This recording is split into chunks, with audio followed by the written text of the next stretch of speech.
नमस्कार, मी अनघा. S9च्या बातमीपत्रात आपलं स्वागत. प्रथम एक नजर आजच्या ठळक घडामोडींवर. राजकीय पक्षांचे लक्ष 16 मेकडे. मराठी मतदारच ठरविणार ईशान्य मुंबईचा खासदार. मुलुंड कॉलनीतील झाडाची फांदी कोसळली. सुदैवाने जीवित अथवा कोणतीही वित्तहानी नाही. तर तहानलेल्या पशुपक्ष्यांना आधार देण्यासाठी करुणा संस्थेतर्फे मोफत चिनी मातीच्या भांड्यांचे वाटप. राजकीय पक्षांना 16 मेची ओढ तर सर्वच उमेदवारांचा विजयाचा दावा. ईशान्य मुंबई लोकसभा मतदारसंघातील लढतीकडे सर्वांचेच लक्ष लागून राहिले आहे. सध्याचे खासदार आणि राष्ट्रवादी काँग्रेस पक्षाचे उमेदवार संजय दिना पाटील, भारतीय जनता पार्टीचे उमेदवार माजी खासदार किरीट सोमय्या आणि आम आदमी पक्षाच्या उमेदवार ज्येष्ठ समाजसेविका मेधा पाटकर यांच्यात तिरंगी लढत आहे. प्रत्येक उमेदवार आपापल्या विजयाचे दावे करीत असला तरी त्यांच्या मनात विजयाबद्दल साशंकताच आहे. राष्ट्रवादी काँग्रेसची भिस्त मराठी मतांवर आहे, तर भारतीय जनता पार्टीची भिस्त गुजराती मतदारांवर आहे. त्याचबरोबर महायुतीच्या पारंपरिक मराठी मतदारांवरही भाजपा उमेदवारांचे भवितव्य अवलंबून आहे.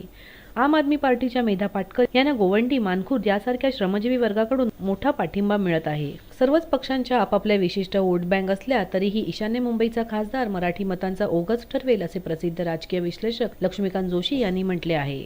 2009च्या लोकसभा निवडणुकात मनसेच्या मतांनीच भाजपाच्या किरीट सोमय्या यांचा पराभव करून राष्ट्रवादीच्या संजय पाटील यांना विजयी करण्यात मोलाचा वाटा उचलला होता. या लोकसभा निवडणुकात ईशान्य मुंबईमध्ये मनसेने उमेदवार उभा केलेला नाही.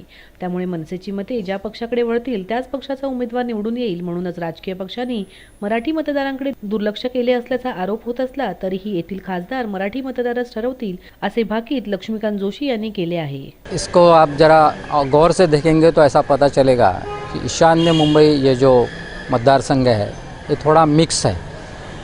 जैसे कि आप गोवंडी, चेंबूर ये जो एरिया देखेंगे इसमें मुस्लिम बहुल मतदाता बहुत है. जबकि आप घाटकोपर, मुलुंड ये विधानसभा क्षेत्र देखेंगे तो यहाँ पर लगभग गुजराती और मिडिल क्लास जो मतदार है, वोटर है, वो ज़्यादा आपको दिखाई देंगे. भांडुप, विक्रोली ये जो दो मतदार संघ है जिसको हम विधानसभा मतदार संघ कहेंगे, यहाँ पर मराठी मतदाता बहुत है. यानी उसका परसेंटेज में देखेंगे तो उनकी संख्या ज़्यादा है. आप निकाल के बारे में पूछेंगे तो मैं तो ऐसा कहूँगा, जिसके आप विश्लेषण के तौर पर हम इसकी चर्चा करेंगे तो ऐसा ध्यान में आएगा कि ईशान्य मुंबई का जो निकाल अपेक्षित है वो बहुत कन्फ्यूजिंग है, बहुत स्पष्ट कुछ दिशा निर्देश करने वाला नहीं है. ऐसी आज की स्थिति है क्योंकि गोवंडी और चेंबूर में मुस्लिम मतदाता जो था वो टारगेट किया गया. उनको अपने साथ लेने का प्रयास कांग्रेस ने, राष्ट्रवादी कांग्रेस ने किया. गुजराती वोटर अपने साथ आवे, मिडिल क्लास अपने साथ आवे, इसलिए यहाँ का मोदी लाट जो थी, जो युति ने बहुत पैमाने पर निर्माण की थी, वो मतदाता अपने साथ आवे इसलिए प्रयास किया गया. लेकिन जिसके ऊपर इनका ज़्यादा भरोसा था, जैसे शिवसेना और मनसे, जबकि गए चुनाव में मनसे का उम्मीदवार नहीं था और करीब लाख के ऊपर जो वोट्स थे वो मनसे के पक्ष में चले गए थे. इस बार उनका उम्मीदवार ही नहीं था. युति के लिए बहुत बड़ी संधि थी, यानी उनके लिए बहुत बड़ा अवसर था कि उनको अपने साथ लेने का. लेकिन आखिरी 2-3 दिन में ऐसा दिखाई दिया है कि लोकल जो पॉलिटिक्स है यहाँ का, जो स्थानिक राजकारण जिसको कहेंगे, इसके चलते हुए ये जो मराठी वोटर है जो युति के साथ आना चाहिए, आने वाला था, वो उतना उत्साह से नहीं आया है. वो कुछ विभाजित हुआ है, ऐसा स्पष्ट रूप से दिखाई दिया है. और इसी वजह से यहाँ का निकाल 16 तारीख को कौन सी दिशा में टिल्ट हो जाएगा ये कुछ हम आज के क्षण में बता नहीं सकते, क्योंकि बहुत कन्फ्यूजिंग है. ऐसे आज की राजकीय इसकी परिभाषा की जा सकती है. व्हिडिओ जर्नलिस्ट विनोद जाधवसह कौस्तुभ दरवेस, S9 न्यूज, मुंबई. मुलुंडमधील शास्त्रीनगरमध्ये झाडाची फांदी कोसळली. सुदैवाने कोणतीही जीवित अथवा वित्तहानी नाही. मुलुंड कॉलनी परिसरातील ग्रीन ग्लो फ्युएल सोल्युशन कंपनीच्या समोरील शास्त्रीनगर कोऑपरेटिव्ह सोसायटीच्या आवारातील जुन्या पिंपळ वृक्षाच्या फांद्या जीर्ण झाल्याने कोसळल्या. सोमवारी सकाळी 6 वाजताच्या सुमारास झाडाची फांदी कोसळली.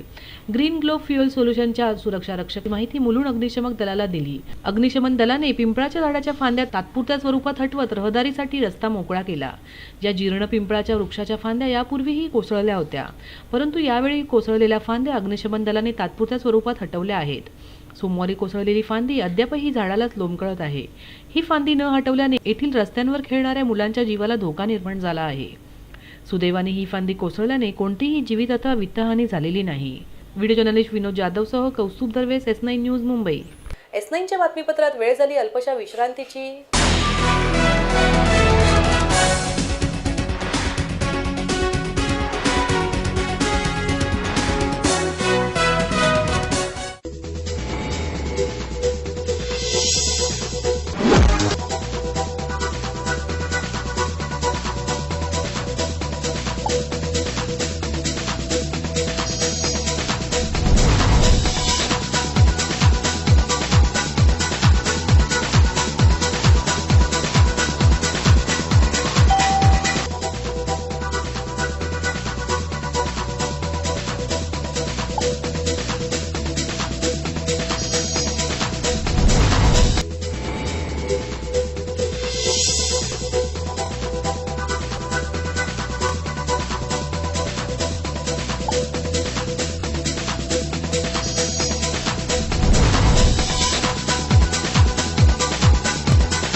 S9च्या बातमीपत्रात आपलं स्वागत.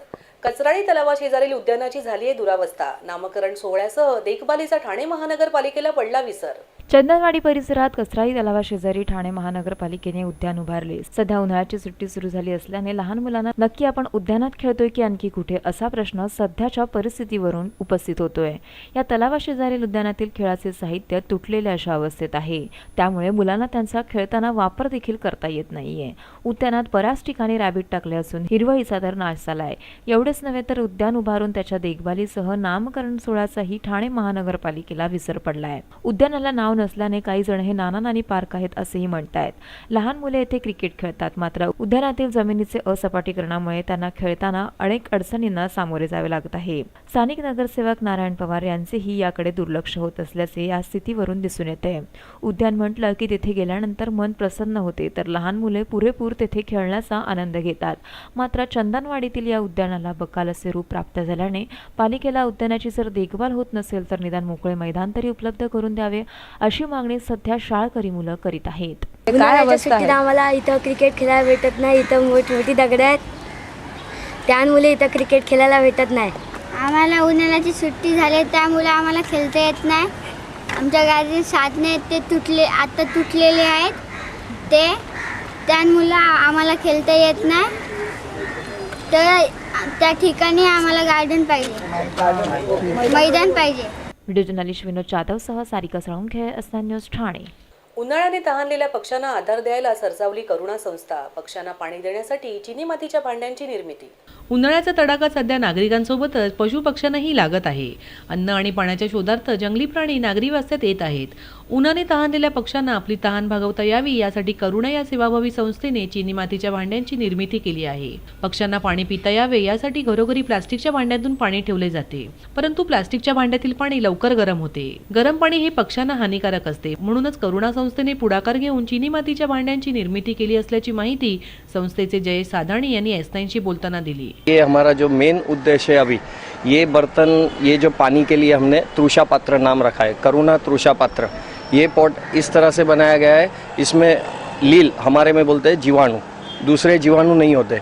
जैसे अपनी भाषा में हम बोलते कि एक को मार बचाने के लिए दूसरे को मार रहे थे, तो ये नहीं होवे करके ये हमने बनवाया है. ये पूरे गुजरात में 5000 बांटे और 1500 यहाँ मुंबई में अभी आना चालू कर दिया. माटुंगा, सायन और वर्धमान नगर यहाँ मुलुंड में, और अभी आज यहाँ भी आए हैं. उसमें जो लील बोलते हैं, एक कीटाणु दूसरे टाइप के कीटाणु वो नहीं होते। वो खाने से मतलब वो पानी पीने से उनको तकलीफ जो होती थी वो अभी नहीं होगी, उसकी बीमारी ही कम होवे। हमारा करुणा का मुख्य उद्देश्य पशु पक्षी की रक्षा, और बीमार होवे फिर हम ट्रीटमेंट करें, उससे साथ में हम वो भी देखते रहते कि उसको बीमारी नहीं होवे। उसी के वजह से अलग अलग ऐसे प्लान करते हैं। गए रविवार को हमने सूरत में 2 लाख पिजन को एक रानीखेत की नाम की बीमारी नहीं होवे करके एक वैक्सीन करवाया है, और 209 सेंटर में ऐसे 2 साल से हमने सब एरिया डिसाइड किया कहाँ क्या क्या है, कैसे है, वो जगह पे पूरा उसका सर्वे करने के बाद वो स्टार्ट किया। अभी हर 3 महीने बाद वो चालू होगा। संस्थेच्या या उपक्रमाला मानवज्योतच्या कुलिकांत चंपाची लुधिया यांचे विशेष सहकार्य लाभले असून तहानलेल्या पक्ष्यांना स्वच्छ पाणी पिता यावे यासाठी करुणा संस्था सर्व प्राणीप्रेमींना ही मातीची भांडी मोफत उपलब्ध करून देत आहेत. व्हिडिओ जर्नलिस्ट विनोद जाधवसह कौस्तुभ दरवेस, S9 न्यूज, मुंबई. S9च्या बातमीपत्रात वेळ झाली अल्पशा विश्रांतीची.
S9च्या बातमीपत्रात आपलं स्वागत.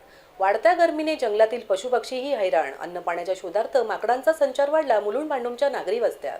उष्णतेच्या झळांनी जसे सर्वसामान्य हैराण झाले आहेत, तसेच जंगलातील वन्य प्राणीही नागरी वस्तीमध्ये मोठ्या प्रमाणात दिसून येत आहेत.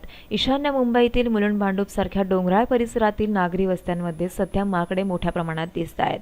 जंगलात अन्न पाणी यांची उपलब्धता कमी झाल्याने ही माकडे नागरी वस्तीत मोठ्या प्रमाणात सहभागी झाली आहेत.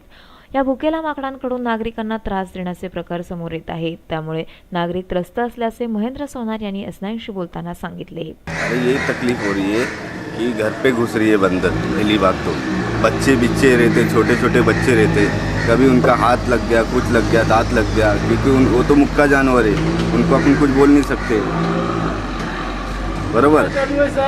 अपन लेंगे उनको, कुछ देंगे तो खाएंगे, अगर नहीं देंगे तो वो छीन के लेंगे घर पे घुस के, बराबर. ऐसा होता है, ये प्रॉब्लम है कि बंदर आता है घर में घुसता है. यही उपाय करना चाहिए कि जंगल में उनको सब सुविधा मिलना चाहिए, पानी हो, खाना पीना जो भी हो सब मिलना मांगता है, ताकि वो बाहर नहीं आ सके. पर अंदर कुछ मिला ही नहीं उनको तो वो बाहर आएंगे ना. तर अन्य पाण्याच्या शोधात शहरात येणाऱ्या माकडांना विविध अपघातांनाही बळी जावे लागतंय. याला वन अधिकारी जबाबदार असल्याचा आरोप फिरोज मलिक यांनी S9शी बोलताना केला आहे. बंदरों को दिक्कत ये होता है, जो सामने तार है, आप इसका फुटेज ले लीजिए कैमरे से, तार का जो तार से काफ़ी बंदर घायल हो गए. और प्लस पॉइंट वो जो लाल आपको पावर हाउस दिखता है, तो पिछले साल बारिश में क्या हो गया था, उसमें शॉर्ट सर्किट हो गया था, तो कुछ 7-8 बंदर ऊपर चढ़े बारिश में, तो उससे कुछ 12-13 बंदर जो शॉर्ट सर्किट में ऑन द स्पॉट मारे गए. वो एक दुर्घटना हुआ. तो दूसरा फिर ये तार से उसको जख्म, सब बंदरों को जख्म हो रहा है. ये जो तार BMC ने बांधा है ना, तो तार से प्रॉब्लम हो रहा है, मतलब अंदर उनको खाने को नहीं मिल रहा है. तो जानवर उसकी वजह से बाहर भाग कर आ रहे हैं, ये प्रॉब्लम है। अंदर वाटर फिल्टर का काम भी चालू है, उसकी वजह से भी उनको तकलीफ हो रही जानवर को। ऐसा मतलब हमारा भारत सरकार से कहना है। तर कित्येक वर्षापासून या भुकेल्या माकडांना चणे, शेंगदाणे, केळी असा आहार देणाऱ्या पुरुषोत्तम असनानी यांनी मात्र ही माकडे केवळ प्रेमाची भुकेली असून ती नागरिकांना कोणताही त्रास देत नसल्याची प्रतिक्रिया दिली आहे. अगर इनको अंदर ही सब मिले, पानी, इनका खाना, इनकी खुराकी, तो बाहर नहीं आवे। इधर हम लोग नहीं, इधर बहुत सारे लोग आते हैं इनको खिलाने के लिए। जी नहीं, बिल्कुल नहीं, हम लोग उनको खिलाते हैं, हम लोग के साथ खेलते रहते हैं, कुछ परेशानी नहीं, किसको तकलीफ़ नहीं, कुछ भी नहीं देते इन लोग। हम इनको केला, कच्चा सेंग, कलिंगड़ जो भी है हम लोग लेके आते हैं, इनको खिलाते हैं और हमको कभी परेशान नहीं करते। तर अनिल सकपाळ यांनी या वन्य प्राण्यांना जंगलात अन्य पाण्याची उपलब्धता करून दिल्यास या प्राण्यांना जंगलाबाहेर येण्याची गरजच पडणार नाही असा विश्वास एसनांशी बोलताना व्यक्त केला आहे. त्यांना जेवण आणखीन पाणी भेटत नाही जंगलात, म्हणून ते शहरामध्ये येऊन त्यांनी राहतात आणि इथे पब्लिक येते काहीतरी त्यांना देतात खायला, त्याचे ते पोट भरतो. ही सर्व सुविधा त्याला जंगलाच्या आतमध्ये भेटली. पाणी मेन तर आहे, पाणी उन्हाळ्यामध्ये पाणी नाही, त्या पाण्यामुळे ते लोक शहरामध्ये येतात. खायची वस्तू त्यांना तिथे भेटल्या, जंगलामध्ये येणार नाही. पूर्वी पण नव्हते, आता जर वस्ती इथे झाली, कॉम्प्लेक्स बनलं ते अगोदर आम्ही इथे येतात, पण कधी ते माकडा आणि पाणी रस्त्यावर नाही बघितलं मी. आता काय येतात, तर माणसाची वस्ती आलेली आणि लोक इथे खायला देतात, मग ते इथपर्यंत येतात. ही सर्व वस्तू त्यांना जंगलात भेटेल, माकडा इथे येणार नाही. व्हिडिओ जर्नलिस्ट सागर सगडेकरसह कौस्तुभ दरवेस, S9 न्यूज, मुंबई. पालिकेचा 80% नालेसफाईचा दावा फोल. पूर्व उपनगरात नालेसफाईचा बोजवारा. मुलुंडमधील अनेक नाले अद्याप सफाईच्या प्रतीक्षेत. मुंबई महानगरपालिका 80% नाल्याची सफाई पूर्ण झाली असल्याचा दावा सध्या करतेय. मात्र पालिकेचा हा दावा फुल असल्याचे नाल्याच्या सद्यस्थितीवरून दिसून येते. मुलुंड परिसराची पाहणी केली असता पालिकेच्या दाव्यातील फुलपणा दिसून आलाय. तर मुलुंड सिद्धार्थनगरमध्ये मागील 2 वर्षापासून नाले सफाई झालेली नाही, त्यामुळे परिसरात डेंग्यू, मलेरिया सारख्या रोगांची लागण होते. एकीकडे पालिका नाले सफाईसाठी करोडो रुपयांचा निधी खर्च करते, तर सिद्धार्थनगरमध्ये केवळ निवडणुकीत मते न दिल्यानेच सत्ताधारी नगरसेवक या परिसरातील नाले सफाईकडे दुर्लक्ष करत असल्याचा आरोप 40 वर्षापासून सिद्धार्थनगरमध्ये राहणाऱ्या लीलाबाई वैराट आणि सुधाकर नरसय्या यांनी एसनांशी बोलताना केला आहे. काय नाले साफसफाई करायला कोणी येत नाही, जात नाही, काय नाही, मच्छर होतं, सगळी घाण होती, कोण लक्ष देत नाही, बघत नाही. नगरसेविका निवडून आली ती सुद्धा कधी येत नाही, जात नाही, काही नाही.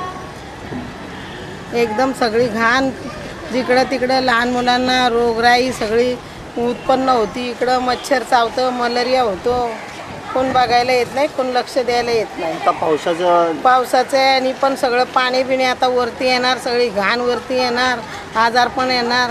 आमचं तर घर नाल्याच्या बाजूलाच आहे, किती मोठे मोठे मच्छर चावतात, कौन लक्ष्य देत नहीं, कौन बगत नहीं, वो सब हम लोग को नहीं मालूम, मगर नगर सेवक हुआ है तो वो आके देखना चाहिए अपना एरिया में क्या हुआ है क्या नहीं करके, है ना। वो कुछ आती नहीं, देखती भी नहीं, जैसा चुनाव हुआ जब भी से वो बोलती है इधर का वोट नहीं गिरा, उसको क्या सब लोग नाम लिखा के वोट दिए है क्या, मैं दिया और तू दिया नहीं है करके। तो आपने फिर वो के भी क्या फायदा, हम लोग 3-4 बार गए थे ये नलकट्टुआ म्यूनसिपलिटी का, जब भी हम लोग पूरा चाले के गए थे 10-15 बार गए थे, वो बोली इधर का वोट नहीं मिला हमको, हम नहीं करेंगे कुछ, ये सीढ़ी टूटा हुआ है, हम लोग 2 बार बनाया पैसा खर्चा करके, फिर बार थोड़े हम लोग पैसा खर्चा करेगा उसको। तो आपने जो अर्जी दी थी वो लिखित में दी थी? लिख के भी दिया था उसको। तो उसके बाद उन्होंने क्या कहा? मुँह से भी बोला, वो वही बोलती है ना अपने को, वो क्या बोलती है आएगा आएगा बोलती है, फिर आती नहीं है, बिल्कुल नहीं आती। हाँ, अभी 5 साल होने को आया है, और दूसरा चुनाव आएगा, फिर वापस वो कभी आई ही नहीं इधर। ये देखो नाला तो वोट देगा ही नहीं, मैं तो दूसरा नगर सेवक पूरा किया था उसने, क्यों झूठ बोलने का, उसने पूरा आके पूरा लादी बीदी सब करता पहले था ना, मगर अभी का जो है ना वो तो कुछ भी नहीं किया है। व्हिडिओ जर्नलिस्ट विनोद जाधव सह कौस्तुभ दरवेस, S9 न्यूज, मुंबई। शेवटी पुन्हा एक नजर आजच्या ठळक घडामोडींवर। राजकीय पक्षांचे लक्ष 16 मेकडे, मराठी मतदारच ठरविणार ईशान्य मुंबईचा खासदार। मुलुंड कॉलनीतील झाडाची फांदी कोसळली, सुदैवाने जीवित अथवा कोणतीही वित्तहानी नाही। तर तहानलेल्या पशुपक्ष्यांना आधार देण्यासाठी करुणा संस्थेतर्फे मोफत चिनी मातीच्या भांड्यांचे वाटप। S9च्या बातमीपत्रात आज इथेच थांबू, तोपर्यंत नमस्कार।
है।